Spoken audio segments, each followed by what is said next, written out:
বন্ধুরা, ২০২৬ সালের স্বাধীনতা দিবসে বাংলাদেশ সেনাবাহিনী, বিমান বাহিনী এবং নৌবাহিনী প্যারেড গ্রাউন্ডে নিজেদের সক্ষমতা প্রদর্শন করেছে। এই সময় সেখানে উপস্থিত ছিলেন বাংলাদেশের প্রধানমন্ত্রী তারেক রহমান থেকে শুরু করে রাষ্ট্রপতি শাহাবুদ্দিন চুপ্পু। তাদের সামনে বাংলাদেশ বিমান বাহিনী, নৌবাহিনী এবং সেনাবাহিনী তাদের সক্ষমতা এবং শক্তি দেখিয়েছে। সেই সাথে সেখানে উপস্থিত ছিলেন বিভিন্ন দেশ থেকে আসা সাংবাদিক থেকে শুরু করে বিভিন্ন দেশের গণমাধ্যমের রাষ্ট্রদূতরা। এখন প্রশ্ন হলো, বাংলাদেশ এত বড় অনুষ্ঠান করে নিজেদের সক্ষমতা দেখিয়েছে না নিজেদের দুর্বলতা সবার সামনে তুলে ধরেছে? এই সম্পর্কে বিস্তারিত আলোচনা করা হবে।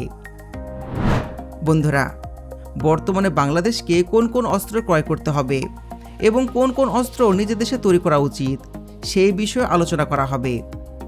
এছাড়া ইরানের কাছ থেকে বাংলাদেশের কী কী শিক্ষা নেওয়া উচিত সেই সম্পর্কে বিস্তারিত আলোচনা করা হবে। কেউ বাংলার আজকের এই ভিডিওতে আমি এমন সমস্ত তথ্য তুলে ধরব যেগুলো বাংলাদেশের বড় বড় মিডিয়া আপনাদের সামনে প্রকাশ করতে ভয় পায়, কিন্তু আমরা একটা ছোট্ট ইউটিউব চ্যানেল হয়েও আপনাদের সামনে সমস্ত সত্যতা তুলে ধরব। তো চলুন শুরু করা যাক আজকের ভিডিও। বন্ধুরা, প্রত্যেক দেশেই কিন্তু তাদের স্বাধীনতা দিবসে নিজেদের শক্তি প্রদর্শন করে। স্বাধীনতার পর এ পর্যন্ত তারা কী কী শক্তি অর্জন করেছে এবং কী কী নতুন অস্ত্র বহরে যুক্ত করেছে তা তুলে ধরে এই সমস্ত বড় বড় প্যারেডে। বাংলাদেশও কিন্তু তার বাইরে নয়। এবার স্বাধীনতা দিবসে বাংলাদেশ বিমান বাহিনী, সেনাবাহিনী এবং নৌবাহিনী তাদের সক্ষমতা বিশ্ববাসীর সামনে তুলে ধরেছে। পুরো বিশ্বের সামনে বাংলাদেশ কী কী অস্ত্র দেখিয়েছে এবং বাংলাদেশের এই অস্ত্র দেখানো কেন লজ্জাজনক, চলুন সেটি দেখে আসি। বাংলাদেশের স্বাধীনতা দিবসের এই প্যারেড অনুষ্ঠানে বাংলাদেশ বিমান বাহিনীর সবচাইতে আধুনিক অস্ত্র ছিল MiG-29, যে বিমানগুলো 60-এর দশকের।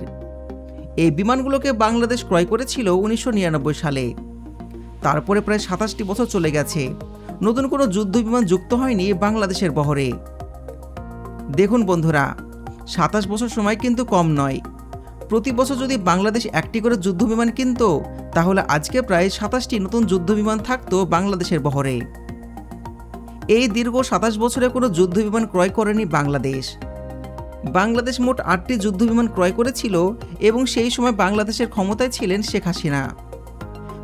2001 সালে শেখ হাসিনার পতনের পর ক্ষমতায় আসেন খালেদা জিয়া। তিনি প্রায় 8-9 বছর ক্ষমতায় ছিলেন। সেই সময়ও একটিও নতুন যুদ্ধ বিমান ক্রয় করা হয়নি। এরপর শেখ হাসিনা আবারও ক্ষমতায় আসেন এবং দীর্ঘ 16 বছর বাংলাদেশের ক্ষমতায় ছিলেন, কিন্তু তিনি নতুন কোনো যুদ্ধ বিমান ক্রয় করেননি। এই সমস্ত বিষয় দেখলে মনে হয় যে বাংলাদেশের আকাশ সুরক্ষার জন্য কোনো প্রধানমন্ত্রীর দায়িত্বভার নেই। বাংলাদেশের আকাশ রাখিব মুক্ত বিমান বাহিনীর এই স্লোগান যেন পরিণত হয়েছে ফাঁকা ঝুলিতে। বর্তমানে বাংলাদেশের হাতে 8টি MiG-29 যুদ্ধবিমান থাকলেও এর মধ্যে অর্ধেকের বেশি নষ্ট। হয়তো 2টি যুদ্ধবিমান ঠিক রয়েছে, আর এই 2টি প্রতি বছরই স্বাধীনতা প্যারেড অনুষ্ঠানে ভেলকি দেখায়। দেখে মনে হয় এই 2টি বিমান শুধুমাত্র স্বাধীনতা দিবসের অনুষ্ঠানকে কেন্দ্র করেই রাখা হয়েছে। এবার বাংলাদেশের প্রধানমন্ত্রী ও রাষ্ট্রপতির দিকে খেয়াল করুন। তারা এই MiG-29 যেগুলো 60-এর দশকের, এগুলোকে দেখে হাততালি দিচ্ছেন। এদের দেখলে আসলে মনে হয় যে এরা কেন এখানে বসে আছেন। এইসব বিমান জনগণের সামনে তুলে ধরতে কি তাদের কোনো লজ্জা করে না? যখন বাংলাদেশের ক্ষমতায় ডক্টর মোহাম্মদ ইউনূস বসেছিলেন, তখন প্রায় 43টি নতুন যুদ্ধ বিমান ক্রয়ের সিদ্ধান্ত নেওয়া হয়েছিল। কিন্তু যখনই তারেক রহমান আবার বাংলাদেশের ক্ষমতায় বসেছেন, তখন এই সমস্ত যুদ্ধ বিমান ক্রয়ের বিষয়ে আমরা কোনো আলোচনায় দেখতে পাচ্ছি না। তবে বাংলাদেশ বিমান বাহিনী ভালো কিছু কাজ করেছে। তাদের মধ্যে অন্যতম হলো KX-2 নামক ড্রোন তৈরি করা। এই ড্রোনগুলো আসলে কতটা শক্তিশালী বা এদের ক্ষমতা কতটুকু সেই সম্পর্কে আমাদের কোনো আইডিয়া নেই। তবে বিমান বাহিনী যেহেতু প্রথমবার এই ধরনের ড্রোন তৈরি করছে, এটাই অনেক কিছু।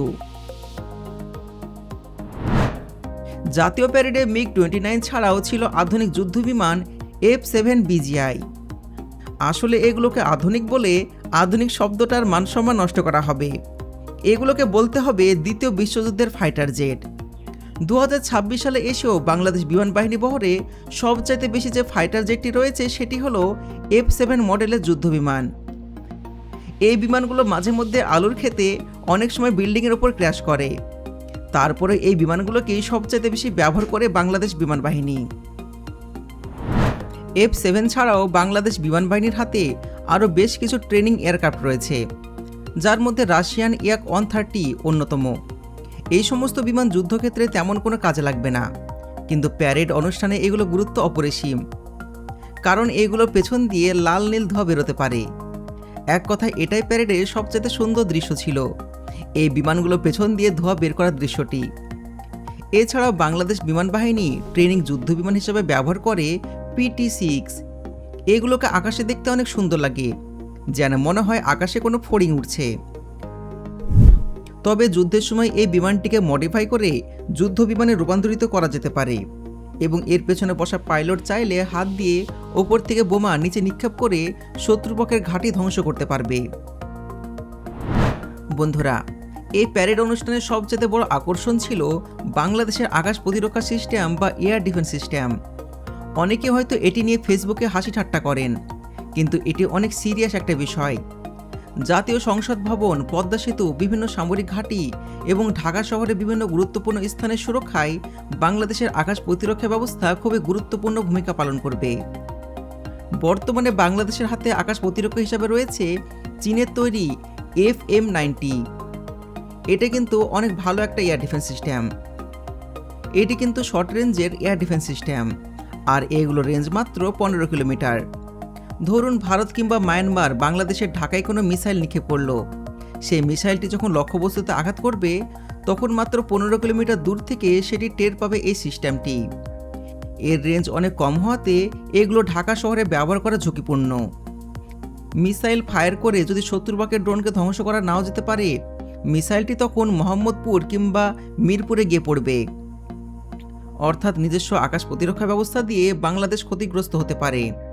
তাই বর্তমানে বাংলাদেশের উচিত খুবই দ্রুত এমন আকাশ প্রতিরক্ষা ব্যবস্থা ক্রয় করা যেগুলো লং রেঞ্জের হবে, মিনিমাম 200 থেকে 300 কিলোমিটার, যেমন রয়েছে চীনের HQ-9B কিংবা রাশিয়ার তৈরি S-400। বাংলাদেশ সেনাবাহিনী বেশ কিছু অস্ত্র আমার নজর কেড়েছে। তার মধ্যে উল্লেখযোগ্য অস্ত্র হলো তুরস্কের তৈরি বাইরাক্তার TB2 ড্রোন। যুদ্ধক্ষেত্রে এগুলোর গুরুত্ব অপরিসীম। ড্রোন ছাড়াও বাংলাদেশ সেনাবাহিনী প্যারেড অনুষ্ঠানে শো করেছে তুরস্কের তৈরি টাইগার মিসাইল সিস্টেম। এগুলোর রেঞ্জ 120 কিলোমিটার। যদিও এর রেঞ্জ তুলনামূলকভাবে কম, তারপরও যে আমাদের হাতে কিছু মিসাইল আছে এটাই অনেক বড় কিছু। ইরান ও পাকিস্তানের কাছ থেকে বাংলাদেশের অনেক কিছু শিক্ষা নেওয়ার আছে। ইরানের জিডিপি বাংলাদেশের থেকেও কম এবং তাদের উপর আমেরিকার অনেক নিষেধাজ্ঞা রয়েছে, তারপরেও তারা সামরিক খাতে ব্যাপক উন্নতি সাধন করেছে। এমন সমস্ত অত্যাধুনিক অস্ত্র তৈরি করেছে যেগুলো সামনে আমেরিকা ও ইসরায়েলও অসহায় হয়ে গিয়েছে। তাহলে বাংলাদেশের জিডিপি বেশি হওয়া সত্ত্বেও এরকম কেন অবস্থা? তো এর প্রধান কারণ হলো সামরিক খাতে পর্যাপ্ত অর্থ ব্যয় না করা এবং ব্যাপক দুর্নীতি। বাংলাদেশ যখন কোনো সামরিক কেনাকাটায় টেন্ডার ঘোষণা করে তখন থেকে টাকা পয়সা লুটপাট শুরু হয়ে যায়। মূলত বড় অঙ্কের অর্থ চুরি করার জন্য এই সমস্ত গোপন করা হয়। আর দ্বিতীয় কারণটি হলো ভারত। বাংলাদেশ যখনই বড় কোনো সামরিক কেনাকাটা করতে যায় বা যুদ্ধ বিমান ক্রয় করতে যায় তখন পেছন থেকে বাধা দেয় ভারত, বিশেষ করে ভারতের গোয়েন্দা সংস্থা র। এর ফলে বাংলাদেশের আর তখন কোনো সামরিক কেনাকাটা সম্ভব হয় না। বাংলাদেশের ক্ষমতায় যারা রয়েছেন তাদের বেশিরভাগই ভারতের দালাল। এ দেশ থেকে যতদিন না দুর্নীতি শেষ হবে ততদিন এই জাতির উন্নতি সম্ভব নয়। আমরা বাংলাদেশ থেকে শেখ হাসিনাকে তাড়াতে সক্ষম হয়েছি।